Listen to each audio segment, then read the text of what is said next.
mən bilmirdim ki, həmən günü o, yəni ki, Rasimə xanım orada olacaq. Verilişin ikinci yarısında gəldi və mən dəfələrlə birinci verilişdə də o Cəzayir olub, bəli. Hə, təhqir eləyəndə mən istədim ona cavab vermək, Cəzayir mənə qoymadı ki, ona cavab verim. Amma ikincidə də mən 2 dəfə əl atdım mikrofonu, orada da mənə icazə verdi. Dedim, mən özüm sakitcə... Özüm-özümə cavab verim. Özüm-özümə cavab verim.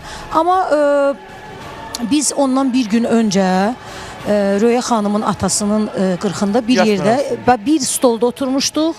Elza xanımla, Rasimə xanımla çox gözəl bir münasibət. Səninlə var idi, Cəzayir ki orada yox idi, kişilər ayrı. Yox da, yəni danışırdı, adam indi mənimlə gəlibsə Cəzayir, o ən azından mənə görə biraz, yəni biz orada barışıq idi, Elgiz bizi barışdırırdı. Yəni Cəzayirlə onu.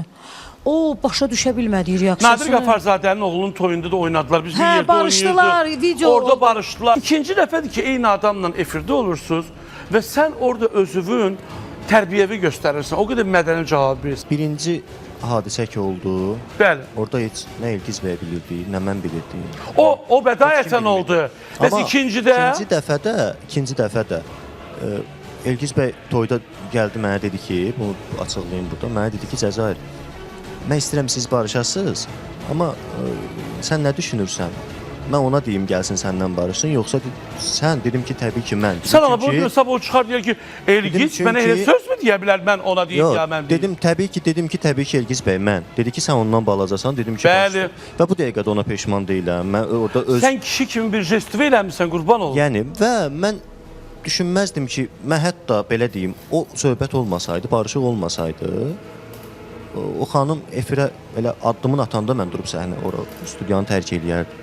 Məncə Elgiz bəy də... Biz açılışa gedmişdik. Yəni günahı yıxa bildik Elgiz bəyin üstünə. Məncə Elgiz bəy də yəni bilmədi. Düşündü ki, barışıblardılar. Yəni niyə bir problem olsun? Mən bildiyimə görə... Bəli. Sən xatun efirdə özünü nə qədər təmkinli göstərsin, reklamda orada bir qiyamət qopartmışsan ki, düzdür, orada heç kim cəsarət edib, telefon yoxdur, çəkə bilməyiblər, amma lazım olan adamları lazımı yerində oturturmuşsan. Mən haqsızlığa dözən insan deyiləm də. Orada söhbət Cəzahirdən gedmir də. Orada mənim, yəni, nə bilim, bir işçiyə də, bir musiqiçiyə də qarşı elə haqsızlığı eləsəydilər, mən yəni özümü orada saxlaya bilməzdim, niyəm? Mən reklamı gözlədim və gəldim, dedim ki, dünənləri biz oturmuşduq, belə müsibət də yəni orada oldu.